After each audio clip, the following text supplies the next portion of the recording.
शुरू करते हैं। ये अपना पेज है 124। संकल्प क्या है, यह तो आपने सुन लिया है। यह शक्ति है, यह वासना नहीं है, यह चेष्टा नहीं है। वासना और चेष्टा तो संकल्प के निषेध हैं। यदि आप में कामना है तो इसका अर्थ है कि आप अपने संकल्प पर संदेह करते हैं। ब्रह्म के कोई कामना नहीं होती, वह संकल्प करता है और सभी कुछ उसके संकल्प के अनुसार होता है। यदि आपके चेष्टा है तो इसका अर्थ है कि आप अपने संकल्प पर संदेह करते हैं। केवल वे जो ऐसा महसूस करते या सोचते हैं कि वे सबल नहीं हैं, कुछ भी प्रभाव उत्पन्न करने के लिए संघर्ष और श्रम करते हैं। किस परिप्रेक्ष्य में ये कह रहे हैं कि जो शरीर से शुरू करते हैं वो प्रयास करते हैं, चेष्टा करते हैं कि मैं ये संसिद्ध कर लूँ, ये प्राप्त कर लूँ। संकल्प जिसके अंदर है वो आरंभ इससे करता है कि मैं ब्रह्म हूँ। ये बात तो हम कर चुके हैं। ब्रह्म के कोई चेष्टा नहीं होती, वह संकल्प करता है और उसका संकल्प अनायास ही अपना प्रभाव उत्पन्न करता है। मतलब वो संकल्प करता है उसको कार्य करने की। अब इसको हम ऐसे ट्रांसलेट नहीं कर सकते, माँ संकल्प कर रही हैं, स्वतः कार्य हो रहा है। इसका मतलब ये नहीं कि माँ कार्य नहीं कर रही थी, वो तो सारे समय ही कार्य कर रही थी। तो ये हमको थोड़ा समझने की आवश्यकता है। परंतु यह प्रभाव वह समय, स्थान और कार्य कारणता में उत्पन्न करता है। कार्य कारणता, कार्य और उसका परिणाम, तो कॉज एंड इफेक्ट की जो साइकिल है उसके अंदर उत्पन्न करता है। किसी परिणाम की अभी यहीं और किन्हीं तय शर्तों के तहत मांग करना अज्ञानम है कि ये परिणाम अभी इन्हीं परिस्थितियों में, तय समय में, तय सीमा में इसी तरीके से हो, ये अज्ञानम है। हर घटना और उसके विकास का समय, स्थान और कार्य कारण युगों पहले आपने अपने और परमेश्वर के द्वारा तय किया गया, आपके अपने और परमेश्वर के द्वारा तय किया गया था जब कल्प शुरू हुआ था। जो आपने स्वयं ने तय किया है उसे संघर्ष करके बदलने का प्रयास करना अज्ञानम है। सावित्री में यही तो कहा कि भी ये स्वयं ये चीज चयन करके लेके आई है, तो जो हो रहा है वो तो आत्मा ने स्वयं ने चयन किया है इन परिस्थितियों का। तो इसलिए इनसे भाग निकलने का क्या मतलब है, वो तो सोच समझ के आई है। समय, स्थान या परिस्थितियों की परवाह न करें, अपितु संकल्प करें और परिणाम ईश्वर पर छोड़ दें, जो आपका सर्वशक्तिशाली, सर्वव्यापी और सर्वज्ञ स्व है। क्योंकि परमात्मा और कोई नहीं, आपका ही ओमनीपोटेंट, ओमनीप्रेजेंट और ओमनीसिएंट, जो सब कुछ जानता है, सर्वत्र व्याप्त है, सर्वशक्तिशाली आपका स्वयं का स्व है। आप व्यक्ति भावापन्न भगवान हैं और वे वैश्विक भगवान हैं। किसी और का नहीं, केवल भगवान का ही अस्तित्व है। एकम एवाद्वितीयम, यही तो वेदांत का वाक्य है। इसलिए संकल्प में अंतर्निहित है समता, वासना और चेष्टा शून्यता। वासना और चेष्टा शून्यता, वासना नहीं, वासना और चेष्टा शून्यता। वासना और चेष्टा शून्यता का अर्थ है ज्ञान। जब तक आपको ज्ञान नहीं है तब तक आप वासना और चेष्टा के पुनरागमन से कभी सुरक्षित नहीं हो सकते। भाई, कर्म का अगर आधार वासना या चेष्टा है तो अभी तो कर्म का हमारा आधार बदला नहीं। इसलिए गीता इसका आधार शुरू करती है किससे? यज्ञ रूप में कर्म करके। अगर कोई वास्तव में इसको प्रैक्टिकली करना चाहे तो इसका उत्तर गीता के अंदर है। तो कैसे करें भाई? वासना या कामना, चेष्टा, इनसे रहित होके भगवन निहित हम कर्म करें तो यज्ञ रूप से कर्म करो। यज्ञ रूप का अर्थ है कि भगवान की प्रीत्यर्थ, भगवान की प्रीति से माँ जो चाहती है वो कर्म। तो इसलिए पहले प्रश्न व्यक्ति ये करता है, माँ क्या चाहती है भाई? तो आपको अंदर से जो महसूस होता है भाई, हमारे को अपने फ्रेमवर्क में जो जो महसूस होगा, मन में, प्राण में, भावना में, हृदय में, तो फिर व्यक्ति प्रश्न करता है कि मैं सही समझ रहा हूं या नहीं समझ रहा हूं। अरे पर ये समस्या तो माँ की है। अगर मैं सिंसियर हूं, मेरे को आज ये महसूस हुआ कि माँ की ये वाणी होनी चाहिए, मैं उसको फॉलो करता हूँ। और यदि मैं सिंसियर हूं तो मेरे को यथा समय जैसे जो पॉइंटर्स या उस मेरे को जो संकेत मिलने चाहिए, माँ स्वयं दे देगी। पर इसके अंदर हम ये पाएंगे, जैसे हम कल भी बात कर रहे थे, कुछ मामलों के अंदर हम कहेंगे नहीं नहीं, इसके अंदर तो माँ की इच्छा ठीक है। इन मामलों के अंदर यहाँ माँ की इच्छा तो आपको, आपका बीइंग स्वीकार नहीं करता कि माँ की जैसी इच्छा होगी सहर्ष आप उसको स्वीकार कर रहे हैं। बड़ा मुश्किल है। आपको जिस चीज के प्रति आसक्ति है वो छूट रही है आपसे, उसमें आप ये कहें, वो आसक्ति कहीं भी हो सकती है, बाहरी वस्तु में हो सकती है, कुछ ऐसी चीजें हैं आपकी बंधी हुई आदतें हैं। भाई ये चाय पीने वाली आदत है, किसी के कोई और चीज लगी हुई है, किसी के कोई अपने तरीके से सोच समझ रहने का, तो ये तरीका मेरे को ठीक है, अगर इस तरीके का रूम, अदरवाइज मेरे को थोड़ी हेल्थ में दिक्कत होती है। भोजन इस तरीके का, मेरे को कितनी कितनी चीजें अगर आप वास्तव में देखेंगे कि माँ के निहित होके जीवन जीते हैं तो क्या क्या समस्याएं उठ सकती हैं। जो श्री अरविंद के पत्र हैं योग के संबंध में, सारे के सारे माँ के जितने भी चर्चाएं हैं, ये सारी हमको यही दिखा रही हैं कि जिन्होंने कृत संकल्प होके अपना जीवन माँ के निहित जीना आरंभ किया, तब प्रकृति कैसे कैसे रूप पैदा कर देती है, क्या क्या गंभीर आपके सामने प्रश्न उठ खड़े होते हैं, और कहाँ कहाँ ये वासना, चेष्टा, क्योंकि ये उसी का ही रूप है, जितने भी खड़े होते हैं वो किन रूपों के अंदर आते हैं, ये तो सारा रिकॉर्ड तो उसी का है। श्री अरविंद के जो पत्र हैं जिसमें कैसी कैसी बातें हैं, माँ का जो करस्पोंडेंस है या माँ से जो सीधी चर्चाएं हैं, देखो आप कैसे वो अराइज होके आती हैं।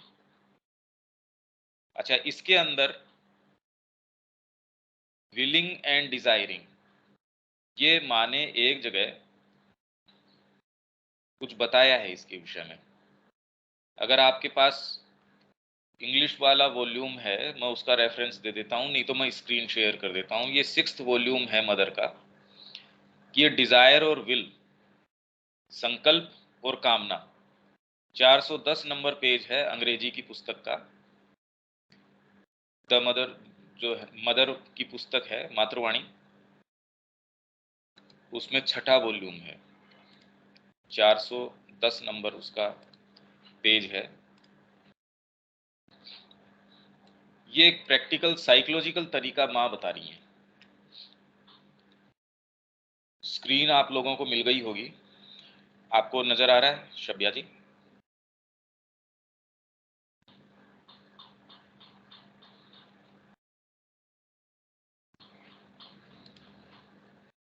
रविकांत जी, ये जो स्क्रीन है नजर आ रही है क्या?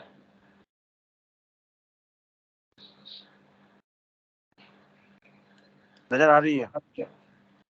ठीक। Sweet mother, what is the difference between willing and desiring?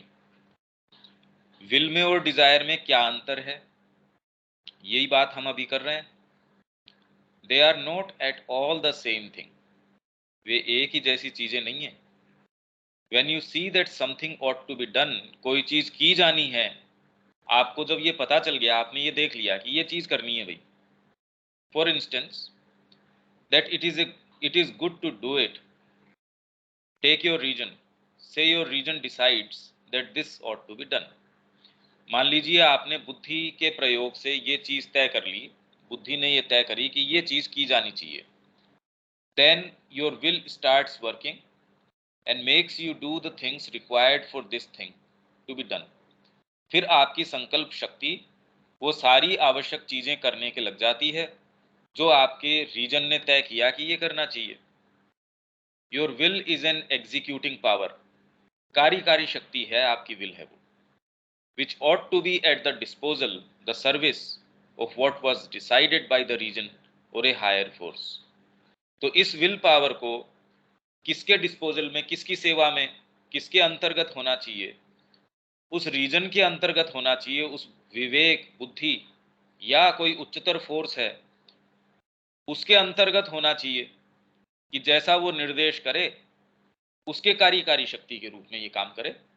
It is something coordinated, मतलब बिल्कुल संबद्ध तरीके से ये कार्य करती है, तालबद्ध तरीके से चलती है, ऑर्गेनाइज सुव्यवस्थित तरीके से, which acts in accordance with A plan, योजना के रूप में। मतलब ये नहीं कि आप उसके अंदर जैसे कामना का मूवमेंट अलग है, प्रिसाइसली इन ए फुल्ली कोऑर्डिनेटेड वे, कंट्रोल्ड वे, आप बिल्कुल नियंत्रित तरीके से उसको माँ के रूप में, मेरे को माँ के लिए निहित होके ये करना है। हालांकि जिस योजना की यहाँ बात कर रही है वो भी कोई वैसी योजनाएं नहीं बनाते आप, पर अब किन्हीं शब्दों का तो प्रयोग किया जाए। डिजायर इज एन इम्पल्स, जबकि डिजायर अपने आप के अंदर एक आवेग है, उसमें किसी तरीके की योजना या वो नहीं है।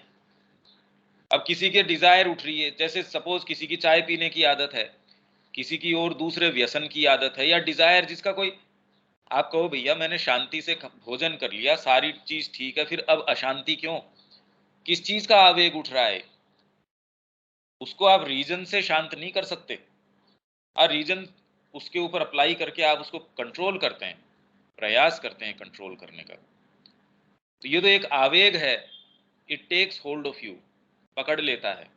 It doesn't necessary hold you with any conscious thought, किसी सचेतन विचार के द्वारा ये अपने आप आपको पकड़ लेता होगा ऐसा आवश्यक नहीं है। भाई किसी के बैठे बैठे ऐसी कामना उठ रही है, दूसरा कहेगा यार इसकी आवश्यकता क्या है, स्पेशली भोजन के विषय में लेके, अरे भाई ये खाएंगे, फिर व्यक्ति सारे कारण उसके ढूंढता है कि देखो ये हेल्थ के लिए बड़ा अच्छा है, ये इस समय ये चीज बहुत अच्छी है। पर या आप बारीकी से देखें तो वो एक डिजायर का मूवमेंट है जिसने हमको पकड़ लिया। It is an impulse which pushes you to get possession of something. तो ये जो आवेग आता है ये आपको पीछे से धकेलता है कि कोई चीज अधिकृत कर लो, कोई चीज प्राप्त कर लो, ये तो होना ही चाहिए। और जब तक वो संसिद्ध नहीं होता ये आपके द्वार खटखटाता रहता है। आपको वो चीज प्रिय ही नहीं है मान लीजिए, तो भी ये है कि मैं इसको छोड़ रहा हूं आज से।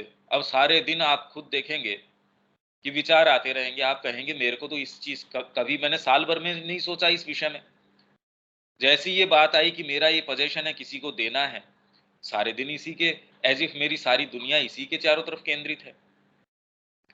You can put your will eight the service of your desire. तो आपकी जो संकल्प शक्ति है जनरली हमारी इस डिजायर की पूर्ति की, इसी की सेवा के अंदर नियुक्त रहती है।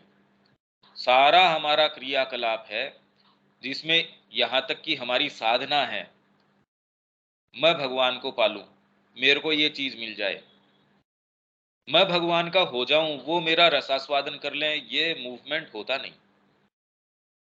मेरी साधना के अंदर मेरे को माइंड की पीस भी मिल गई, मेरे को ये भी मिल गया, मेरे को ये भी मिल गया, तो अल्टीमेटली सारी व्यवस्था आप अपने निहित कर रहे हैं। साधना का अर्थ है आप अपने आप को कितना माँ को सौंप सकते हैं। But desire is not will, desire जो है वो संकल्प नहीं है, और संकल्प है वो डिजायर नहीं है। Desire is an impulse, there are people who are full of desires and who have no will. उनमें कोई विल नहीं है, डिजायर्स भयंकर हैं उनके अंदर। और वो ये फिर बाद में मन में ऐसे लोगों के क्या होता है, मैं सही समय में नहीं हूं, मैं सही स्थान पे नहीं हूं, मेरे को जितना ड्यू मिलना चाहिए था अपना, जितना मेरा भाग है यहाँ पूरे में, मेरे को कोई रिकॉग्नाइज नहीं कर रहा। ऐसे विचार आप में खूब सारे बने रहते हैं। So they simply are eaten up. उनको ये उनकी जो प्राण शक्ति है, उनकी जो कामनाएं हैं, क्योंकि प्राण शक्ति का मतलब ये नहीं है, पर आपकी ऐसी भड़की हुई जो डिजायर्स हैं वो आपको खा लेती हैं, as we say by their desires. But this leads to nothing because they don't even have the will to realise them. क्योंकि उनके अंदर नेसेसरी संकल्प या उनके अंदर पावर नहीं है कि उनको रियलाइज करे, तो वो अपने आप को खाती रहती है। आप मन के अंदर पता नहीं क्या क्या मंसूबे बना के बैठे रहते हैं, मैं क्या हूं क्या नहीं हूं। बहुत बड़े बड़े विचार होते हैं ऐसे व्यक्ति के। मैंने तो साधना भी कर ली, मेरे तो और कोई दूसरा विचार ही नहीं आता। माँ के साहित्य मैंने जो जो पढ़ा है मैंने तो जीवन में उतार लिया वो। और कोई अगर आके आपकी किसी दिन ये कहे कि आपका कोई लेना देना ही नहीं है माँ से, तो आपको वो व्यक्ति जो आपको सच्ची सलाह दे रहा है वो इतना खारा लगेगा। अभी सोच के लगता है नहीं नहीं वो तो मेरा मित्र है, पर जब एक्चुअल में ऐसी सलाह ऐसे हिसाब से आती है तो हम उसको वास्तव में सच्ची भावना में स्वीकार करें, ये बड़ा मुश्किल है। Most people always put the little bit of will that is at their disposal at the service of their desires. अपनी कामनाओं की पूर्ति। और कामनाएं मतलब ये थोड़ी है भाई, कई तो ऐसी कामनाएं हैं भोजन वगैरह की तो साफ दिख जाएंगी, पद की है, ये कामना की मैं तो माँ का जो कर रहा हूँ मेरे बराबर कौन। और उसके लिए जैसे व्यक्ति फिलेंथ्रोपी के अंदर अपनी सारी चीज देने के लिए तैयार रहता ही है, पर उसका रिकॉग्निशन होना चाहिए। कम से कम मैं खुद ये देखूं, अरे वाह मैंने तो बहुत अच्छा काम कर दिया। ये विल नहीं है। तो डिजायर किसी भी रूप में सूक्ष्म है स्थूल है, आप अगर थोड़े से भी कल्टीवेटेड हैं कल्चर्ड हैं तो इतना भड़के तरीके से थोड़ी आएगी वो अपना पूरा रास्ता अपने आप जमा लेती है अच्छे से। इसके अंदर अगर वो ये कह रहे हैं कि आसन यम नियम आसन प्राणायाम और उसके बाद भी अहंकार खूब, इनफैक्ट सामान्य व्यक्ति में इतना नहीं होता जितना कि उनमें होता है, और उनसे जो सिद्धियां प्राप्त होती है उनके बारे में भी हमने पढ़ा था कि जो हठयोगी है उसके अंदर अणिमा लगिमा गरिमा महिमा ये सारे के सारे, ये चारों। और प्राणायाम जब आप करते हो ईशिता है वचिता है प्राकाम्य है व्याप्ति है, ये वाली आपके अंदर उत्पन्न हो जाती है। हमारे अंदर तो इनका दूर दूर तक कोई नहीं है कुछ भी। और उसके अंदर ये सारे करने के बावजूद वो जब इससे दूर नहीं जा पा रहा, तो हमारे पास तो नेसेसरी कुछ है ही नहीं शक्ति सामर्थ्य। हम किस आधार पे ये मान बैठे कि हमारा आधार चेंज हो गया, हम डिजायर पे नहीं विल के कारण, हम माँ के कारण। ये हमको बड़ा ध्यान से गहराई से देखना पड़ेगा कि ये सुविधाजनक है ये शब्द माँ के निहित करते हैं। स्थितियों को बारीकी से हम देखें, दो चीजों को तोल के देखें कि जब परिवार होता है माँ होती है तो उसके अंदर हम चयन किसका करते हैं, और वो चयन करके हम ये उसको एनकैशमेंट किए बिना भी नहीं रहते। देखो मैंने माँ के निहित किया ये, इसके अंदर मैंने अपने परिवार का नहीं देखा, इसलिए मैं सामान्य व्यक्ति से कितना बेटर हूं, मैं तो साधना के मार्ग पे कितना आगे हूं, मैंने तो जीवन में सारी चीज संसिद्ध कर ली। ये सारी कामनाएं हैं, हम उस दायरे से अभी भी बाहर नहीं गए। But will is a force, और संकल्प शक्ति है, वो एक फोर्स है, वो एक शक्ति है with a power of organisation and it can be put at the service of any purpose whatever. पर यहां जिसकी बात करी जा रही है इस संदर्भ में, वो कह रहे संकल्प से आरंभ करो। संकल्प हमने बात कर ही ली, संकल्प क्या है, यहाँ किसकी बात कर रहा है कि मैं ब्रह्म हूं, यहां से आप शुरू कीजिए। और हमने ये कहा कि हमारे लिए ये बात माँ के रूप में है कि अपने आप को पूर्ण रूप से मैं माँ को कैसे दे सकता हूं।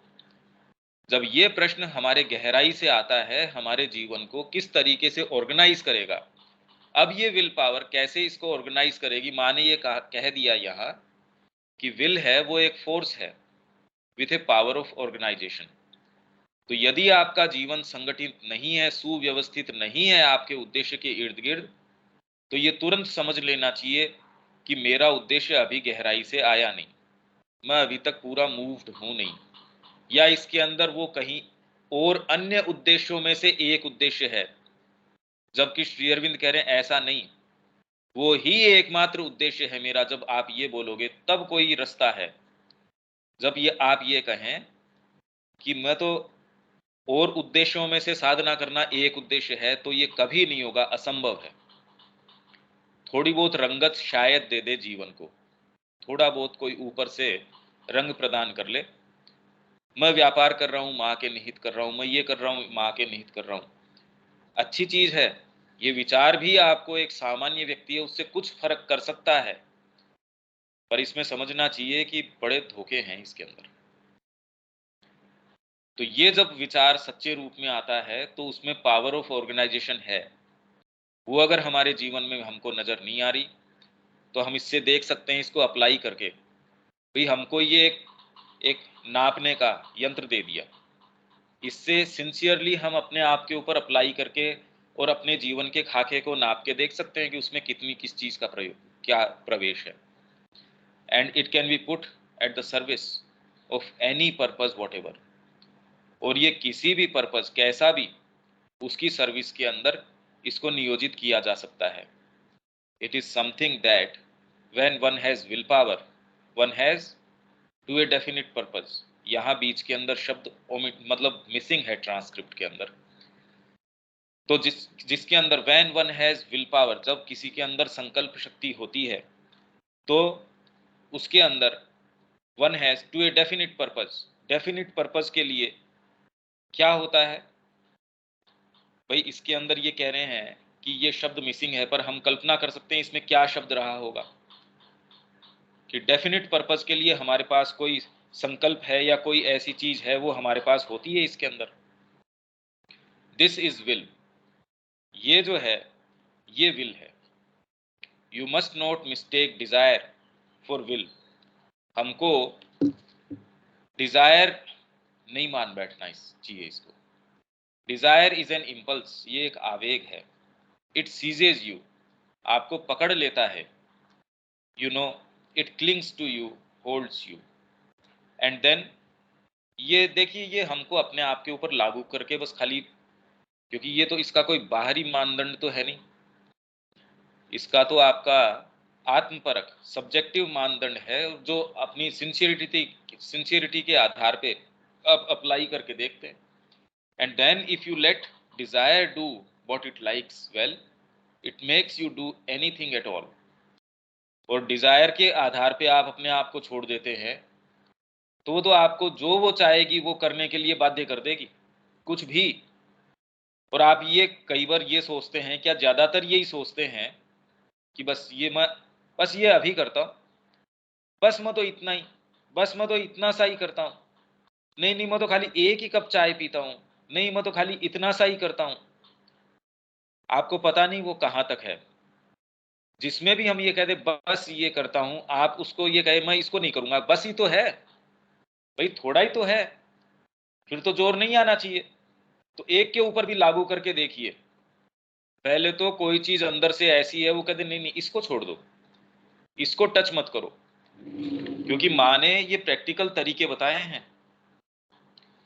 माँ ने इन सब के विषय में, इसीलिए माँ का साहित्य है सामान्य भाषा में समझना जो है।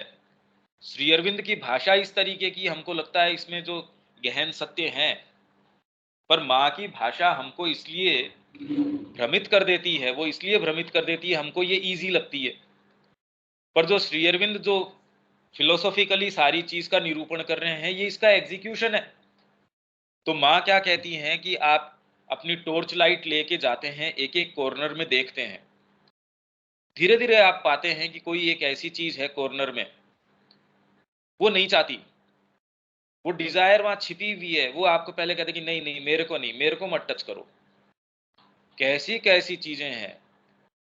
फिर आप उसको पकड़ के उसके ऊपर टॉर्च लाइट डालते हैं, उसको पकड़ के बाहर निकालते हैं। जनरली हम क्या कहते हैं, हाँ हम इस बारे में सचेत है ना, हमने पकड़ के निकाला था। वो आपको एक ऐसी फेक चीज दे देगी जो वास्तव में है ही नहीं डिजायर, या उसका कोई इतना गंभीर रूप नहीं है। और जो वास्तविक डिजायर है वो चुपचाप अपने आप को पोस रही है आराम से, जिससे कि आप उसको न खोजें। जैसे बच्चे को आपने खिलौना दे दिया, अब वो आप खेल रहा है, अपने आप को परेशान नहीं कर रहा, वो दोबारा रोएगा, आप उसको कोई दूसरा खिलौना या कोई चीज दे देंगे। तो वैसे ये डिजायर, आप समझते हैं कि मैंने गंभीरता से इसकी छानबीन करी, ये डिजायर है, वो आपको एक कोई खिलौना दे देगी कोई छोटा सा, आप सोचेंगे अरे वाह, मैंने तो विजय प्राप्त कर ली इसके ऊपर। तो इतना अगर सरल होता तो क्या इतने ही सिंसियर या इतने ही समझदार व्यक्ति नहीं है? अगर प्राणायाम है, यम है, नियम है, हमने तो पढ़ लिया कि कैसे उसके अंदर नियम है, सत्य है, आस्तेय है, ब्रह्मचर्य है। सामान्यतः तो ये ही पूरा करना असंभव है। इसलिए श्री अरविंद ने कहा कि पता नहीं पतंजलि ने क्या सोच के इनको पहली उसके अंदर सीढ़ी के अंदर पहले क्रम में रखा होगा। अगर श्री अरविंद ऐसा कह रहे हैं तो इसकी गंभीरता को समझिए। तो माँ जो कह रही हैं ये प्रैक्टिकल चीजें हैं, ये जितनी भी ये फिलोसॉफीज है उसका एग्जीक्यूशन है। बट यूजुअली ये desire is something violent, passionate and transient. बहुत ज्यादा हिंसात्मक है, वायलेंट नहीं, मेरे को तो अभी चाहिए। जिसको आत्महत्या करनी होती है वो देखिए उसको 1 मिनट की भी फुर्सत नहीं होती। उसको अगर ये कहे कि 2 मिनट मेरे से शांति से बात तो करो, वो कहता नहीं मेरे को नहीं बात करनी। ऐसे ही साधना के अंदर योग के जो पत्र हैं उसके अंदर कितने कितने लोग हैं वो कह रहे हैं मैं तो 5 मिनट में ही अपना सारा सामान बांध के यहां से जा रहा हूं। उसको अगर ये कहे भी रात रात का इंतजार करो, सुबह हम बात करते हैं माँ से मिलके, वो कहे नहीं मैं रात का इंतजार कर ही नहीं सकता। जब आप में ऐसे क्षण आते हैं, आप ये देखिए नहीं, वो अगला कह रहा है 2 मिनट आप शांत रहिए, मुंह बंद रखिए अपना, तो भी अंदर से इतनी वायलेंस है कि अभी तो मैं इसको सारी बात और जो कड़वी से कड़वी बातें हैं वो तो कहूंगा ही। आप नहीं क्या करते इस तरीके के मोमेंट, यदा कदा, मतलब कोई 2 साल में आते होंगे, पर जब भी आता होगा या साल में आते होंगे, जब भी आते होंगे तब आप ये देखते हैं कि कैसा ये मोह आपको पूरा अधिग्रहण हो जाता है, आप अपने बस में नहीं होते। पैशनेट, बड़ा जबरदस्त जुनून होता है इसके अंदर, एंड ट्रांजिएंट होता है, लंबे समय के लिए नहीं होता। Rarely is it very sustained, sustained तरीके से ये रहे ये नहीं होता। उसके लिए तो फिर ज्यादा भारी, आप में विश्व विजय का है, किसमें नहीं होता कि मैं इतना मेरा एम्पायर हो, इतना ये हो। सस्टेन्ड थोड़ी होता है, क्योंकि और छोटी डिजायर्स हैं वही हमको जो कितना परेशान करती हैं। It does not have the stuff, the organisation of a sustained effort. When a desire seizes you, it can make you do anything whatever, but impulsively, not methodically। कोई प्रणालीबद्ध तरीके से नहीं। डिजायर अगर हमको पकड़ लेती है, कुछ भी करने के लिए हमको मजबूर कर देती है, पर करती है ऐसा आवेग के रूप में, प्रणालीबद्ध रूप से नहीं कि मैं ये कर लूं। प्रणालीबद्ध रूप से तो करने ही नहीं देगी वो। ये हमको एक मानदंड दे दिया कि किस तरीके से हम पहचाने और इसके विषय में इसको कैसे हंट करें। एक एक कॉर्नर में है, माँ ने इसके बड़े साइकोलॉजिकल तरीके बताए हैं, तो अपने समय पे वो आ जाएंगे। तो ये इसके विषय में है जो हम अभी पढ़ रहे थे कि संकल्प वासना और चेष्टा के पुनरागमन से कभी सुरक्षित नहीं हो सकते अगर ये है। और जैसे हमने शुरू किया इसको कि वासना और चेष्टा तो संकल्प के निषेध हैं, ये बिल्कुल ऑपोजिट मूवमेंट्स हैं। ये एक प्रैक्टिकल इसका एस्पेक्ट माँ ने बताया। इसके संबंध में कोई बात रविकांत जी या आप में से किसी के भी अगर कोई इसमें बात है, नहीं तो आगे चलते हैं।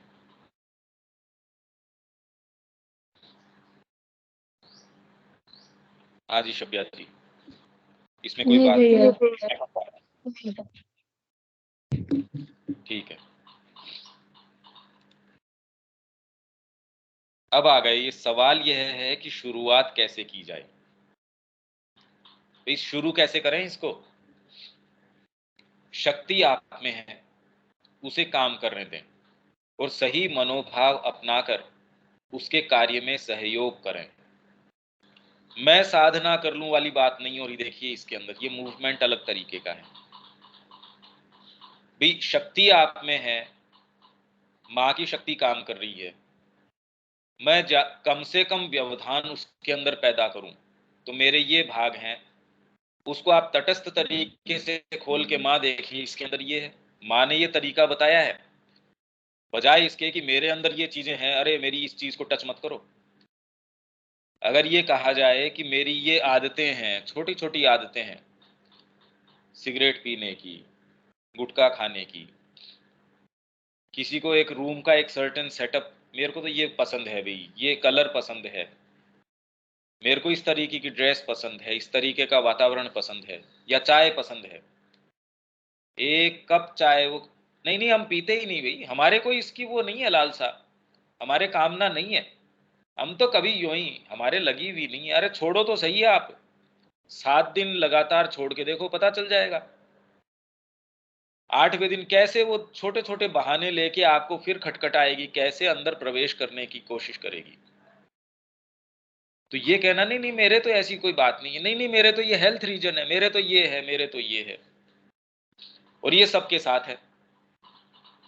तो यदि हमारे सिंसियरिटी है तो ये छोटे-छोटे कॉर्नर्स के अंदर अगर हम करें, तो पता चल जाएगा कि हम नक्श कैसे इससे बंधे हुए हैं। उसे काम करने दें और सही मनोभाव अपनाकर उसके कार्य में सहयोग करें। आप साक्षी, अनुमंता, भोक्ता और भर्ता हैं। तो हम पहले साक्षित्व से तो शुरू करें कि मैं कहाँ हूँ, किस ग्राउंड पे हूँ। मेरे को क्या भोजन के प्रति तृष्णा है? जिसको नहीं होगी, माँ के कार्य के लिए कर रहा है, तो वो ये देख लेगा मेरे शरीर के, मेरी उम्र के हिसाब से मेरे को इन-इन चीज़ों की आवश्यकता है। या मेरे को जिसके अंदर से आवश्यकता की भी लिस्ट आप वास्तव में आवश्यकता के अनुसार करेंगे, साक्षित्व आपको तुरंत साफ-साफ दिखा देगा कि इन चीज़ों की आपके हेल्थ से, फिर डॉक्टर ने आपको ये थोड़ी कहा है, जी इसको चाय पिए बिना मेरा पेट साफ नहीं होता। कौन डॉक्टर है जो ये ऐसा लिखता है कि जी 2 कप चाय पिया कीजिए या इतनी इसके अंदर पत्ती डाला कीजिए? कौन कहता है ये? फिर भी आप ज़बरदस्ती ये कि जी मेरे तो देखो चाय के बिना, सामान्य व्यक्ति भी ये कहता है नहीं, नहीं ये बात ठीक नहीं है। अगर मेरे को हेल्थ ठीक रखनी है, तो आपके जैसे लीवर में दिक्कत होती है तो वो तुरंत डॉक्टर कहता है जी ये चीज़ें बंद कर दीजिए आप थोड़ा वॉकिंग किया कीजिए। तो तुरंत वो जी मैं तो सारे दिन देखिए कितना घर के ऊपर-नीचे, ऊपर-नीचे। मेरा तो व्यापार इस तरीके का है कि मैं तो 2 किलोमीटर तो व्यापार के अंदर ही इस तरीके का चल लेता हूँ। मेरा तो ये व्यापार है, मेरा रूटीन ही ऐसा है जी। मैं पौंडीचेरी के अंदर रहता हूँ, यहाँ डिस्टेंसेज़ ही इतनी है, मैं तो सारे दिन चलता रहता हूँ। मैं अगर आश्रम प्रेस में काम कर रहा हूँ, वहाँ से डाइनिंग हॉल जाऊँगा, मेरी 1.5 किलोमीटर की वॉक तो वैसे ही हो जाएगी। आप मेरे को कह रहे हैं वॉकिंग कीजिए, मैं 2 चक्कर काट लेता हूँ, मेरे तो 3 किलोमीटर की वॉक वैसे ही हो जाती है। सारी दलीलें हैं अपने पास। मेथोडिकली करने के लिए सारे हमारे पास बहाने हैं जी, हम ये नहीं करेंगे, और हम ये टटोल के देख सकते हैं। जैसे ही हमसे ये अपेक्षा रखी जाए कि ये चीज़ आप मत करो, नहीं, नहीं मेरे तो, और मेरे जो बीमारी है वो स्पेशल तरीके की है। ये डॉक्टर समझ नहीं रहा इस बात को। अरे डॉक्टर नहीं समझ रहा, आप तो समझ रहे हो, वो नहीं समझ रहा। मान लिया, आपके हाथ में जितनी चीज़ें हैं वो तो सारी करो इसके पीछे। तो साक्षित्व कोई नहीं करता। मतलब अगर वास्तव में देखें, जिसने श्री अरविंद की माँ की राइटिंग्स को बड़े तसल्ली से पढ़ा है, काफ़ी समय से इस मार्ग में है, तो भी ये साक्षित्व सच्चे रूप में नहीं होता। ये कितनी बड़ी विचित्र बात है। और हमको एक स्तर पे लगता है कि हम साक्षित्व कर रहे हैं, अरे हमको तो दिख रहा है, पर होता नहीं। और उसका प्रमाण ये है कि हमारा जीवन ऐसा है। अगर यहाँ से शुरू होता तो ये प्रक्रिया अगली वाली स्टेजेस पर लेके चली जाती। भई अगर आपने प्रक्रिया शुरू करी, आपने गैस के ऊपर सब्जी चढ़ाई है, तो अपने समय के ऊपर पकेगी नहीं, तो आपने चढ़ाई है तो पकेगी ही। तो यदि मैं साक्षित्व कर रहा हूँ, तो वो दूसरी वाली अवस्थाएँ अवश्य लेके आएगी। अगर ये अवस्थाएँ नहीं आ रही हैं या इस तरीके की चीज़ें नहीं हो रही हैं, तो ये मैं भ्रम कैसे कर बैठ रहा हूँ कि मैंने सब्जी चढ़ाई थी इसके ऊपर। पर हम तो मान बैठ रहे हैं जी, हम तो साक्षित्व करते हैं, हम तो जीवन को देखते हैं, माँ के नज़रिए से देखते हैं। तो कहीं न कहीं तो कड़ी चूक रही है। कहीं न कहीं अंतर है, हम सबके लिए है ये। ये पता करना कि कहाँ हमको धोखा दिया जा रहा है। धोखा तो निश्चित दिया जा रहा है। ये हम मान बैठने की तो न करें कि हमको नहीं दिया जा रहा, हम समझ गए। नहीं, अनुमंता के रूप में आज्ञा दें, अनुमंता अनुमति देने वाला। साक्षी के रूप में देखें कि कैसे वह परिणाम ले आती है। कि अगर वो शक्ति काम कर रही है, माँ की शक्ति कर रही है, साक्षित्व इस चीज का भी कि जगत में माँ की क्रिया कैसे काम कर रही है, देखिए हम देख ही नहीं पाते। मतलब हमारे चारों ओर इतने उदाहरण, इतनी सारी चीजें हैं, फिर भी विश्वास नहीं हो पाता कि माँ सारी चीज की व्यवस्था कर रही है ना। हमको अगर ये फेथ रखने को कहा जाए कि माँ कर लेगी भाई, आप अपना जो भी आधार है, धन है, संपदा है, सिक्योरिटी है, जो भी आप जिसमें भी सीख करते हैं, दे दो माँ के निहित। नहीं, ये विश्वास नहीं होता। और हम मान बैठते हैं, हाँ दे दिया मैंने तो माँ को, पर एक्चुअल जब मोमेंट्स हैं वो हमको, और सच्चा व्यक्ति तो ये देखता है, अरे दिया नहीं, कहीं ना कहीं कहाँ है, वो ढूंढता है ये कि देखो निश्चित रूप से कहीं ना कहीं मेरे बंधन तो है। मैं पूरा प्रयास कर रहा हूं, हवाई जहाज उड़ नहीं रहा, तो मैकेनिक तुरंत ये कहेगा भाई कहीं से रस्सी बंधी है, कहीं से कुछ चीज बंधी हुई तो नहीं है। तो वैसे ही यदि हम ये कहें कि जी हम पूरा प्रयास कर रहे, ये कर रहे, सारी चीज कर रहे, तो फिर जीवन ऐसा क्यों, उसमें कोई चीज हो क्यों नहीं रही। तब फिर बाद में हम देखते हैं कि भी इसका कारण ये है कि हमने दिया नहीं, अभी कुछ भी नहीं दिया। जैसे कृष्ण प्रेम की बात सोचिए, उन्होंने पूर्ण रूप से अपने गुरु के प्रति अपने आप को समर्पित कर दिया। जब दिलीप कुमार रॉय को मिलने वो साउथ के अंदर भ्रमण कर रहे थे, उस समय दिलीप कुमार रॉय उनको माँ के पास लेके गए, क्योंकि माँ श्री अरविंद तो बहुत भली भांति जानते थे इनके माध्यम से। और तो जब माँ से मिलने के लिए वो गए, उन्होंने प्रणाम किया। माँ ने पूछा कि भी क्या चाहते हो, तो उन्होंने यही मांगा उनसे कि मैं अपने गुरु के प्रति और गंभीर समर्पण कर सकूं। तो माँ ने कहा पर तू तो ऑलरेडी समर्पण कर चुका है भाई। और माँ के शब्द कोई यो व्यथा नहीं है, कोई निरर्थक नहीं है, या कोई यूं नहीं जैसे हम तो कहते जी आप तो बहुत समर्पित हैं। माँ ऐसा नहीं बोल रही। माँ तो दिलीप कुमार रॉय को कहती थी तेरी वाइटल इसको सही नहीं ले पाती, तू एक काम कर अकेले में गाया कर। तो माँ को ये उनको कि प्रोत्साहित करने के लिए या यूं ही कहने के लिए कह रही हूं, ऐसा नहीं है। माँ थ्रू एंड थ्रू देख पा रही थी। माँ ने कहा पर तू तो समर्पण कर चुका है भाई, तूने तो गंभीर रूप से समर्पण किया है। तो इसके उत्तर के अंदर कृष्ण प्रेम कहते हैं कि नॉट इनफ, अभी पर्याप्त नहीं किया माँ। अब सोचिए कौन व्यक्ति क्या चीज कह रहा है। इसीलिए श्री अरविंद ने कहा कि जिस गति से इन्होंने आध्यात्मिक क्षेत्र के अंदर उपलब्धि करी है, तो ये बात हमसे किसी ने ली नहीं है। उन्होंने जो समर्पण किया, जो चीज उन्होंने करी, हमसे क्या किसी ने वो चीज ले रखी है, किसी ने रोक रखी है हमसे? कौन सी चीज है जो रोक रही है? हम भी ये चीज कर सकते थे, पर इसलिए नहीं कि कोई प्राप्ति हो जाती। देखिए इसमें बिल्कुल उल्टी बात है। प्राप्ति के लिए आप ये कर रहे हैं ऐसा बिल्कुल नहीं है। आपका हृदय स्वतः उधर जा रहा है, और जो चीजें नहीं जा रही हैं उनको आप मजबूर कर रहे हो कि नहीं करना तो यही पड़ेगा। मेरे को आनंद इसी में आएगा, तू चाहे रोना धोना कर, तेरे को खुशी उसी चीज में लेनी पड़ेगी जो माँ कर रही है। माँ जो तेरे को प्रेरणा दे रही है, मैंने जीवन माँ के निहित अगर ले लिया तो बाध्य करो उसके लिए। मेरी हेल्थ ये है, मेरा ये है, मेरा ये है, भाई ये बात तो अच्छी नहीं है। ये सारी चीजें उनके साथ भी अराइज हुई, और ये उदाहरण तो कोई बहुत पुराना नहीं है, पर ये सारी चीजें हम साक्षित्व इस चीज का एक ये भी हम देखें कि ये सारे उदाहरण हैं, और हम सारे उदाहरण देते हैं अपनी जो सारी चीजें जिनको निकाल के बाहर करना चाहिए उनको बचाए रखने के सारे उदाहरण देते हैं। आप बारीकी से देख लीजिए, क्योंकि अगर ये नहीं होता तो योग के अंदर जो पत्र हैं, लेटर्स ऑन योग, वो कैसे आ गए? सामान्य व्यक्ति तो नहीं थे वो सारे ऐसे व्यक्ति थे जो मां श्री अरविंद के लिए जीवन जीने आए थे, और सिंसियर व्यक्ति थे। उन्होंने अपना समर्पण किया था, अपना जीवन उनको दिया था। तो उसमें कहीं कोई किंतु परंतु नहीं है, पर प्रकृति किस तरीके से अपने रूप दिखाना शुरू करती है वो तो उस चीज का रिकॉर्ड है ना।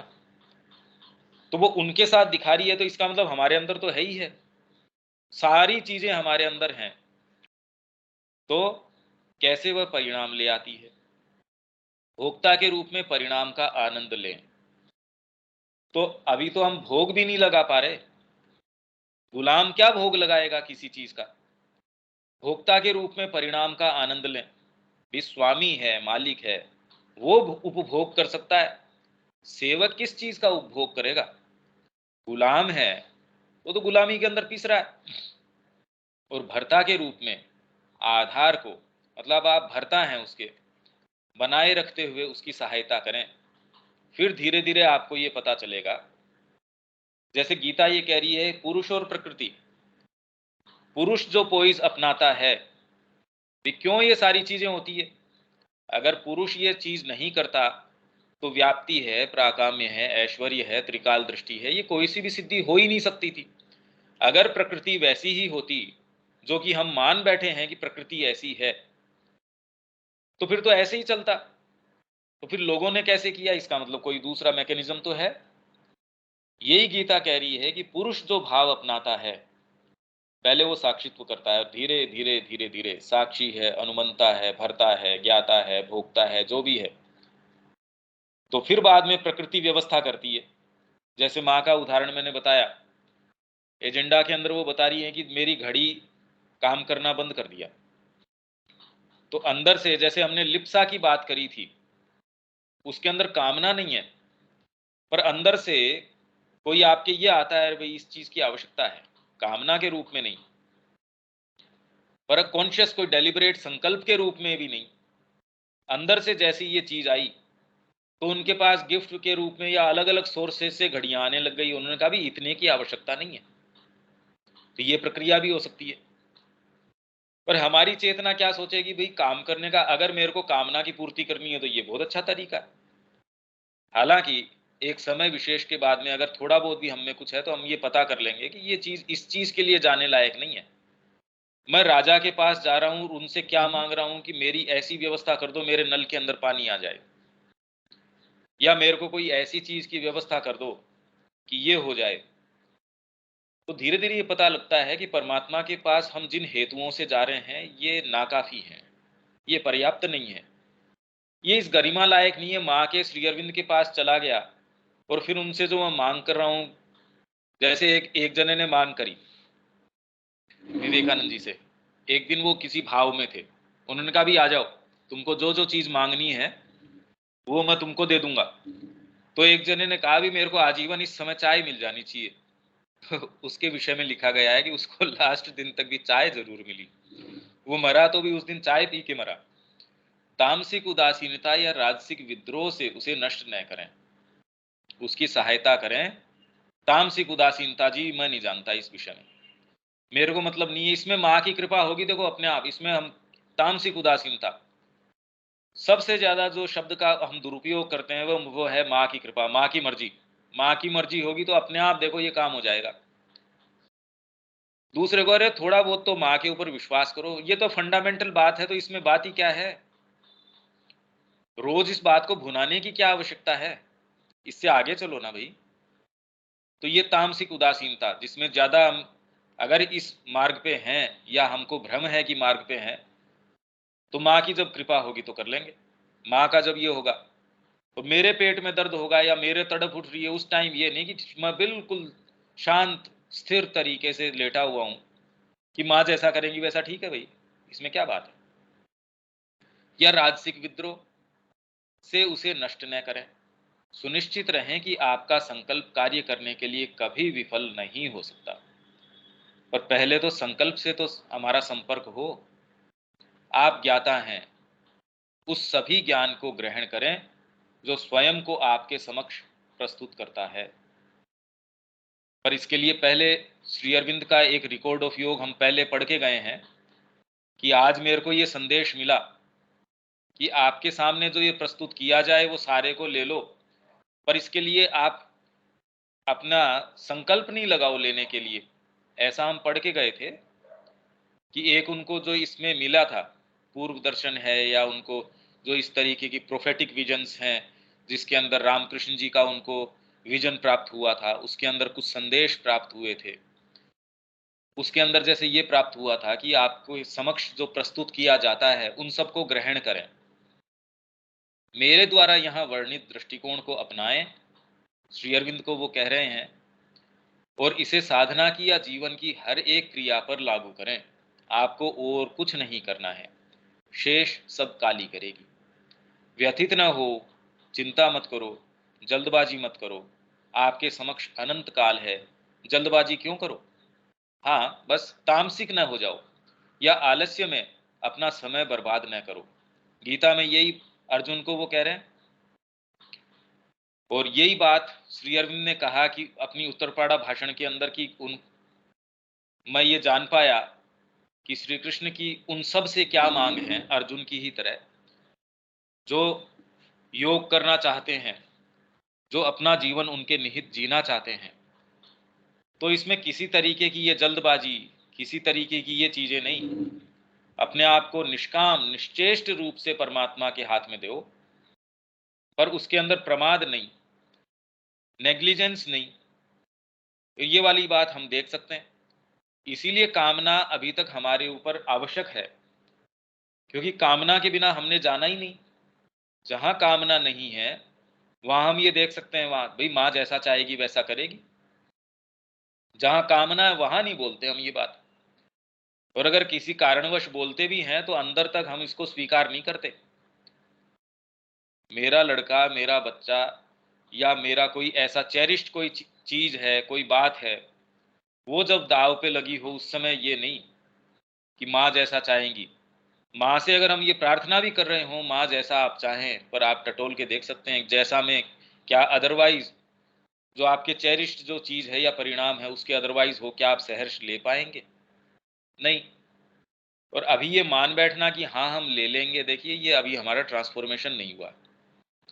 तो अभी से ये मान बैठना हम सिद्ध हो गए और हमारे अंदर ये चीजें नहीं है, ये भी कोई दृष्टिकोण नहीं हो सकता। पर अपनी यथास्थिति संभाल के फिर कम से कम हम चीजों का दुरुपयोग न करें। हम इन चीजों को न करके कम से कम मार्ग के ऊपर चलें, भाई चलो, इसमें एटलीस्ट कम से कम हमारा इसके प्रति मोह भंग हो गया कि भाई मैं ऐसी कोई विशेष स्थिति में नहीं हूं। तो अपने आप के ऊपर ये संदेह कि भाई ठीक है, मेरे अंदर ये चीजें निश्चित ही हैं, कहाँ हैं ये पता करें और आगे चलें। आज मैं अब ये दूसरा दिन, जैसे उन्होंने बताया कि हर दिन उन्होंने लगभग प्रतिदिन एक अध्याय आया इसके अंदर। अच्छा, ये एक अध्याय अपना हुआ, जैसे एक दिन का उन्होंने जो ये सियांसेस के अंदर जो आई हैं, तो एक दिन की ये वार्ता हो गई सपोज, ये दूसरे दिन की है। इस तक अभी कोई बात या कोई चीज है नहीं, तो फिर अपन आगे इसमें दूसरे वाले के अंदर चलते हैं। अभी तक की तो मेरे ख्याल से स्पष्ट हो रही है रविकांत जी।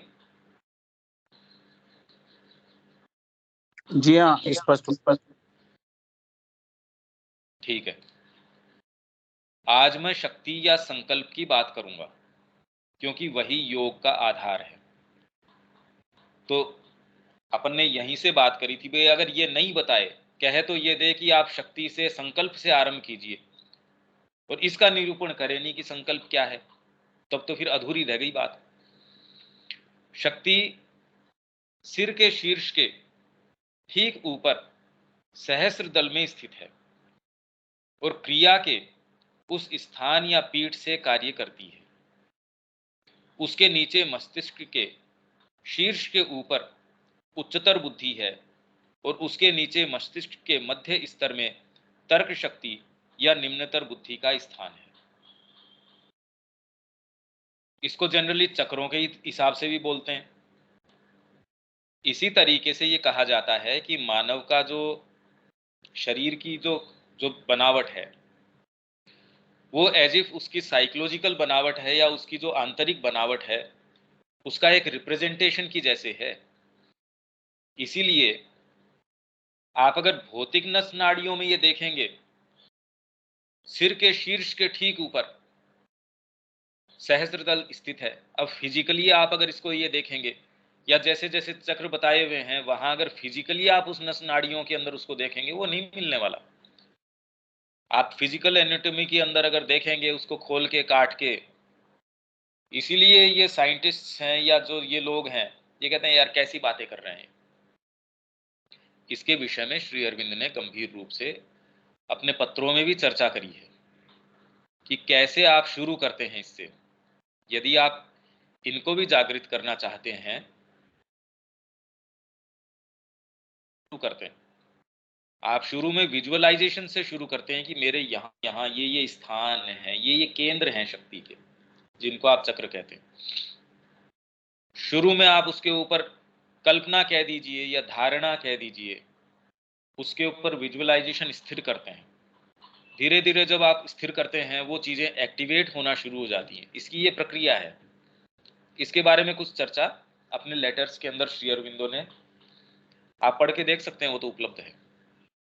उसके नीचे मस्तिष्क के शीर्ष के ऊपर उच्चतर बुद्धि है और उसके नीचे मस्तिष्क के मध्य स्तर में तर्क शक्ति या निम्नतर बुद्धि का स्थान है, और उसके नीचे मस्तिष्क के सबसे निचले तल पर मनस के साथ संचार करने का अंग है।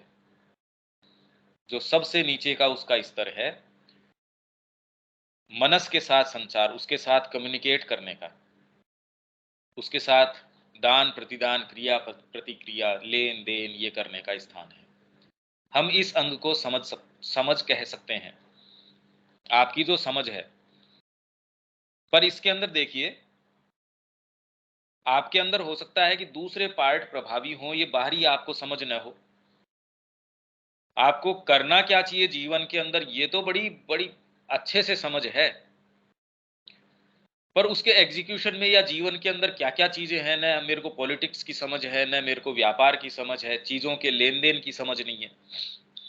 एक ऐसा है जिसमें जबरदस्त समझ है,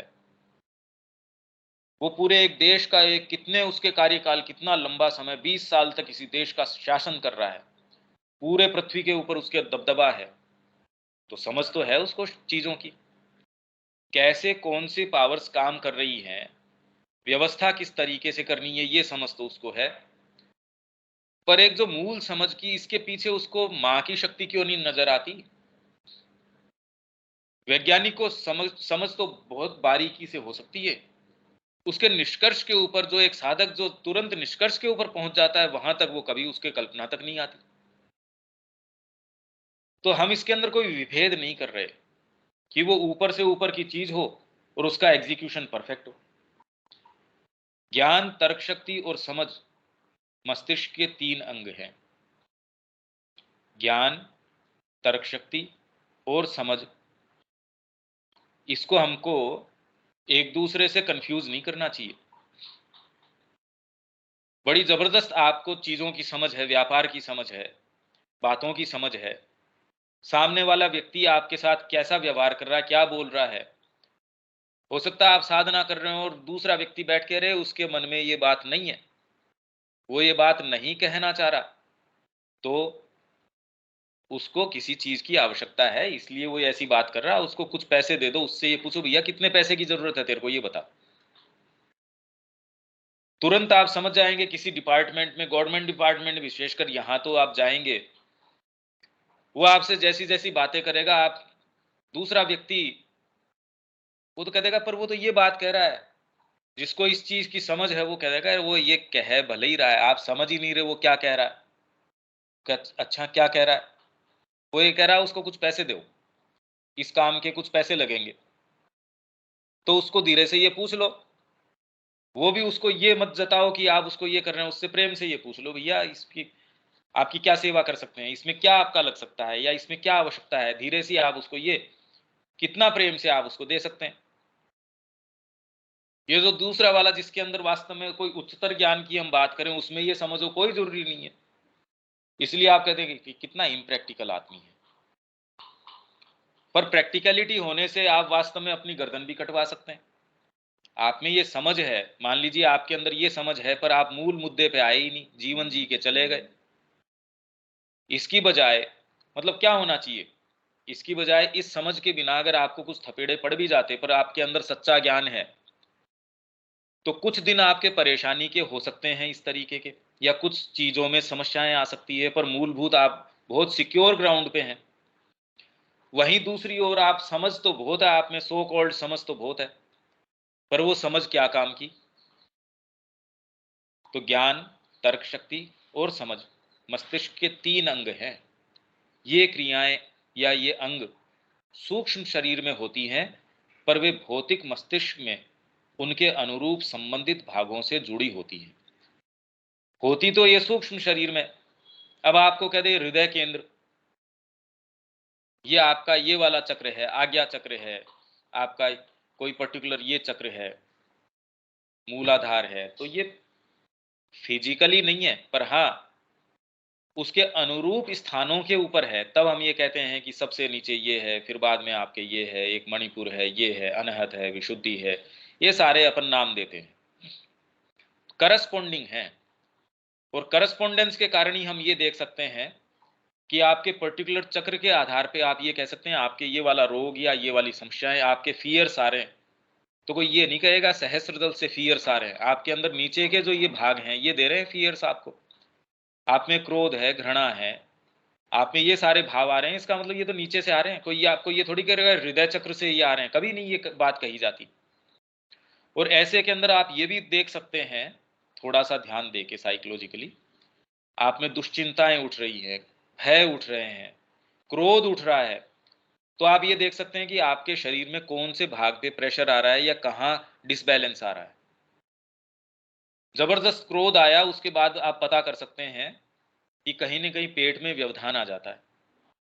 आप में कोई ऐसी चीजें छिपी हुई हैं, कई कामनाएं हैं, पेट के अंदर समस्याएं आनी शुरू हो जाती है।